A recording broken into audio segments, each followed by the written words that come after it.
Hello friend, कैसे हो। जैसे कि आप सब जानते हैं कि एनटीपीसी CBT 2 का एग्ज़ाम हो चुका है, वो भी 13 अक्टूबर को। जिसका पहले क्वालिफाई हो चुका था, इस पेपर को सिर्फ वही देगा जो जिनने एनटीपीसी फर्स्ट कर लिया था। ये ग्रेजुएट का है भाई, ग्रेजुएट वालों के लिए। उसमें कुछ मैथ के क्वेश्चन आए हैं और जल्दी से देख लेते हैं, जो आप उन क्वेश्चन को देख कर जा सके और अच्छे से पेपर में वो कर सके, ठीक, क्वेश्चन कर सकें। ठीक है मेरे भाई, और देखते हैं कैसे कैसे क्वेश्चन आए थे। एक दुकानदार ने रुपये मतलब कि रुपये 1400 अंकित मूल्य का था। पूरी लैंग्वेज तो लिख के नहीं है मैंने, और 28% का बटा दिया। तो यानी कि 28% का बटा दिया 1400 पर, तो कैसे काट देंगे गुना। 28% जब काट देंगे तो कितना बचेगा हमारा 72%, और 72% काट दो, 2 जीरो से 2 जीरो खत्म, तो 72 गुना 14 बचा। तो 14 दूनी 28, 2 हासिल लगा। ठीक है मेरे भाई, 14 7 98 और 200, तो 1008 रुपये। ठीक है, उसका विक्रय मूल्य है। ठीक है मेरे भाई, और दूसरा क्वेश्चन देखते हैं। 5 संख्याओं का औसत 48 है। देखो भाई, 5 संख्याओं का औसत जो है वो 48 है। तो 48 गुना 5 कर दो, 5 8 40, 5 का 20, 4 24, 224 हो गया। ठीक मेरे भाई, अब उनने कहा दो संख्याओं का औसत 40 है। दो संख्याओं का औसत भाई 40 है, गुना 2 कर देंगे तो 80 हो जाएगा। ठीक, अन्य दो संख्याओं का 58 है। अन्य दो संख्याओं का औसत जो है भाई 58 गुना 2, तो 8 दूनी 16 को 1 का, अब 5 दूनी 10 और 1 16, 116 हो गया। तो शेष संख्या क्या है।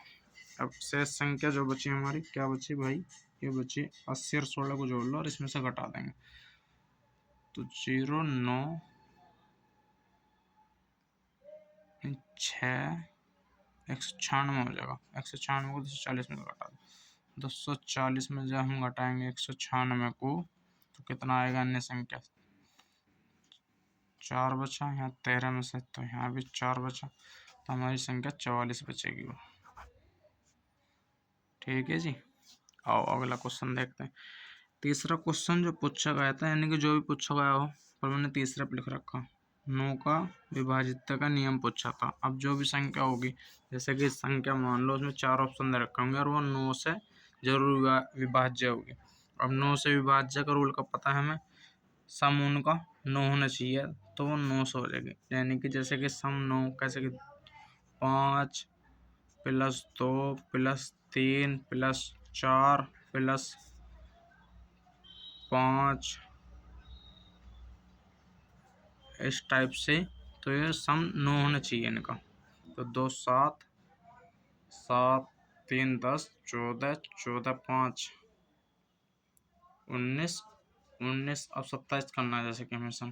तो 19 में कितना गया, तो 8 और जोड़ दो इसमें, तो 8 जोड़ के 27 हो जाएगा। तो 27 बिल्कुल 9 से परफेक्ट कट गया संख्या। ठीक है मेरे भाई, अब ये देखते हैं चौथा। प्रथम 40 सम संख्याओं का औसत बताओ। प्रथम 40 संख्या का मैंने आपको पहले ही बता रखा, तो औसत बताना है इसका। तो n+1 होता है हमेशा इसका। ठीक है मेरे भाई, तो 40 में सिर्फ 1 जोड़ देंगे तो हमारा 41 औसत हो जाएगा इसका। प्रथम 40 संख्याओं का औसत 41। अब अगला क्वेश्चन देखते हैं। यदि दो संख्याओं का अनुपात 7 और 9 है और उनका एचसीएफ होता है, एलसीएम ज्ञात करें। दो संख्याओं का 7 और 9 है, एचसीएफ उनका 5 है। इनका एचसीएफ भाई कितना आएगा, इनका एचसीएफ आएगा हमारा 1, और इनका एलसीएम कितना आएगा 9 7 63, 63 हमारा एलसीएम। 63 गुना 5, एक की वैल्यू हमें 5 दे रखी है हमने। जब एक की वैल्यू 5 दे रखी है तो 5 की गुना कर देंगे हम इसमें। तो ठीक है, 5 या 15, 6 5 30 और 1 31, एलसीएम हो जाएगा हमारा 315 इसमें। ठीक है, 50,000 रुपये मूलधन और 12% वार्षिक दर, 2 वर्षों का समय, तो चक्रवर्ती ब्याज ज्ञात करें।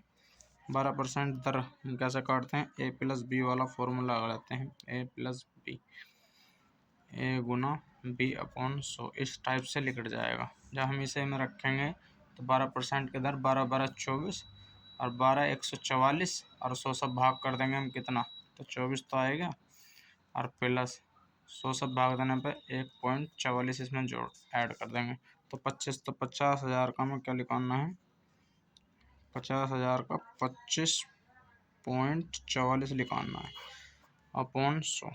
अब 2 जीरो ये रही, तो 4 जीरो से तो ये 4 जीरो ख़त्म हो गया, ठीक है मेरा।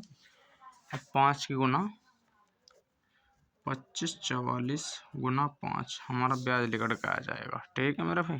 तो ब्याज क्या है, 500 का 20, 500 का 20 और 2 22, 5 पूरे 25 और 2 27 और 5 दूनी 10, 10 और 2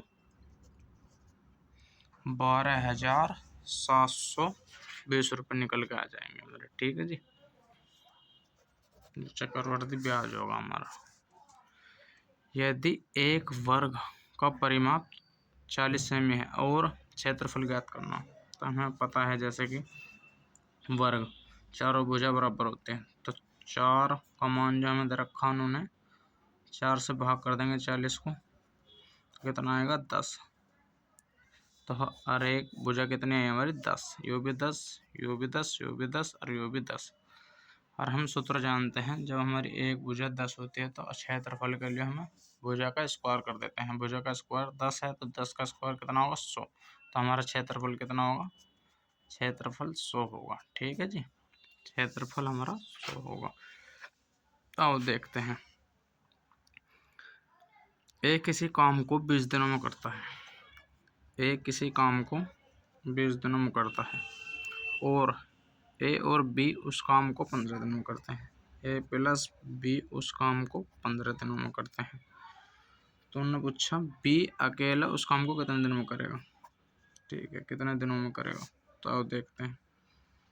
60 एल्सियम ले लो इसका, 60 एल्सियम 20 + 60 और 15 × 60, ठीक है जी मेरे भाई। अब ए उसे जब 3 दिन में कर रहा तो बी कितने में करेगा, तो बी तो 1 दिन में कर रहा, 1 दिन में FN से 60, 1 से जब भाग करेंगे तो बी उसे 60 दिनों में करेगा, कितने दिनों में, 60 दिनों में, ठीक है भाई। मेरे पास सिर्फ एक क्वेश्चन आया था NTPC CBT 2 ग्रेजुएट वाले में पूछे गए हैं, जो अब से 9 बजे से चली थी, ठीक है मेरे भाई। इस वीडियो को ज़रूर देख कर जाना आप लोग, आपको बहुत काम देगी ये वीडियो एग्ज़ाम में, ठीक है मेरा भाई। 13 अक्टूबर के NTPC CBT 2 ग्रेजुएट वालों के लिए था ये, ठीक है मेरे भाई।